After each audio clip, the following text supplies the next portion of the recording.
Hey everyone, this is Nuala from Magical Kingdom Memories, and today I wanted to talk a little bit about planning and budgeting for your Walt Disney World vacation. Some people don't really know where to start, trying to get an idea as far as what you can afford or where you want to stay or what options are available. So I just wanted to talk a little bit about that, give you maybe some tips, maybe help you out a bit with starting to think about or starting to actually plan a vacation to Walt Disney World. So my first tip is going to be go on to disneyparks.com and order the Disney Vacation Planning DVD. These are absolutely free. Disneyparks.com, you're going to go up on the right hand side of your screen. You will see, if you're on a desktop, you will see Vacation Planning. Hover over that with your mouse for a minute and it'll pull down a menu and you're going to click on Disney Vacation Planning DVD. You click on that, you're going to put in your information and they will mail this to you. I believe it's 4 to 6 weeks. It usually takes to get one, but this is really great. It gives you kind of an overview of Walt Disney World, the rides, the resorts, the parks, kind of what's available, just to kind of get a general starting point. I think this is a great thing to get. It's absolutely free. So yeah, absolutely. First thing, get the DVD, And in the meantime, when you're waiting for the DVD, you can go onto the DisneyWorld.com website, kind of look around yourself if you want to at the different resorts and things, but this is really fun. I like watching the video. It kind of gets you a little bit excited. So that's my first tip right there. Secondly, okay, there are 2 ways to start to plan and figure out your budget as far as a Walt Disney World vacation goes. The first way to do that is to go by money. You can plan by your budget. You can say, okay, let's look at our finances every month. Do we have extra that we can put aside? It's really up to you money-wise. You can start planning now for 2 years from now. A lot of people will go like every other year because they know, okay, in 2 years we can definitely save up enough. So if you're going to go by budget, figure out how much money you will have. If you want to go in a year, 2 years, whatever your plan is, and sit down and figure out how much money you're going to have. Then you're going to go into the Walt Disney World website, disneyworld.com, and right on the top of that screen is an area where you can punch in dates. If you have an idea of when you'd like to go, what time of year you'd like to go, you can put in your dates. You're going to put your party size in, how many adults, how many kids. It is going to ask for the ages of your children as well when you'd be traveling, because 3 to 9 is a child price ticket and 10 and up is an adult.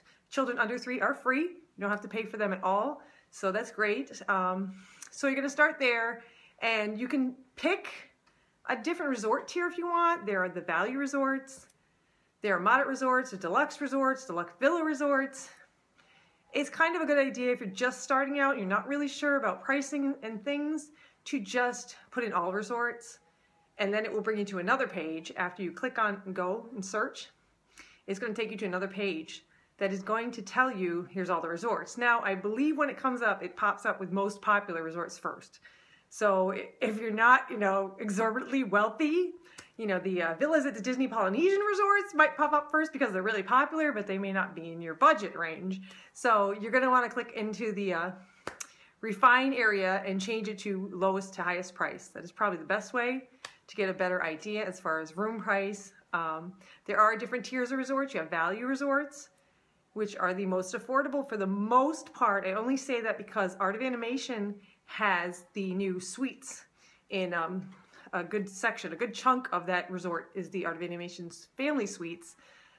They're a little bit pricier because it does have sleeps 6 people and have 2 bathrooms, which is great if you have a big family. So keep that in mind. Value doesn't always mean cheaper than the moderate, which is your second tier price of resort, is the moderate, because there are, I believe, I want to say there's 2 now, the moderate resorts. You have Caribbean Beach Resort and Port Orleans Riverside, that some of the rooms have a 5th pull-down bunk style bed that folds out. It's actually Murphy style, kind of. It's a small bed, but it's good for I would say about 8, 9-year-old, depending on the size of your child, but it's a pretty decent bed. So there are those 2 resorts that fall in the moderate category, but are actually cheaper than the Art of Animation. So your value resorts are your cheapest. Art of Animation is a little bit of a anomaly in that area just because of the suites that they offer. Same with the All-Star Music has suites as well. Again, a little pricier because you can fit more people in the room. So you have your value resorts. Your moderates are your next level up. Really, really nice resorts. They usually have sit down. The value resorts do not have sit down restaurants. They have quick serve. And then you're going to go up to your deluxe resorts, deluxe villa resorts. Really, really nice. If you can go, that's great because they are awesome to stay at. But we're going to start with just the basics. So you're going to go in there, you're going to look at the pricing, and you're going to go in and select the resort, and then you're going to select how many days. You're going to look at the ticket prices and figure out how many days you want to add on. You know, we're going to do a week, we're going to do 3 days. What can we afford with this budget we've figured out? So that's the first place you want to go. Figure out your budget, and then head over to Walt Disney World, DisneyWorld.com, I'm sorry, and punch in those dates that you're looking at and numbers. Prices can vary, different times of the year, different discounts that are available sometimes. So, but it's a good place to get a general idea of money. What is it going to cost for our family, and how much do we have? So that is one way to plan. The second option is to go onto DisneyWorld.com, punch in your dates, and pick where you really want to stay. We want to stay at the Beach Club Resort. In 2 years, we're going to say Beach Club. So you're going to punch in whichever resort it is that you want to stay at. If it's Art of Animation, you pop that in there, you select it on the drop-down menu, and then you go into search, and it will tell you the pricing. So you're going to select your room and your tickets. When you select those two things, and either way you do this, it's going to give you a price. It's going to say, this is your package price. This is how much it's going to cost you, basically. Like I said, those can vary depending on the year, time of year, depending, sometimes just the prices of the tickets go up a little bit here and there.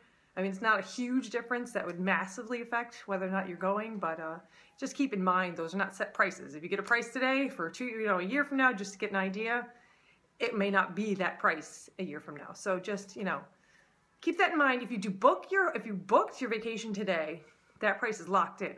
That will not change. What you book, what you reserve will stay the same. Unless you change, unless you find a discount that's available and you call them up to change it to get a cheaper rate, whatever you book today is going to be locked in. Don't worry about a book. It's going to be, $20 more a night next year. You're not going to pay more. You're going to pay whatever you book it. When you reserve it, what the price you're quoted is the price you will pay if you reserve it and put a deposit down. So, yeah, that's basically it. I mean, those are your two options. You can sit down and make out a budget, or you can say, hey, we're going to Walt Disney World, say this is our once-in-a-lifetime thing. We're never going to do this again. We don't think we'll be able to do it again. Where do we really want to go, and how long do we really want to stay, and do it that way, too. So, hopefully, these help out a little bit with your first stages of planning. Yeah, and I mean, there is a third option that I will just give you. There are off-site hotels that you can stay at. It depends. Some people don't care. Some people are like, I'm just going to sleep there. I don't care if it's a $40 days in. There's a lot of options in the area too. So if you're kind of iffy on the price, if you think, hey, not sure we can stay on property, we'll look into off property. But there are actually extra costs. So be aware, if you're staying off property, you're going to pay parking every day to park at the Disney World parks.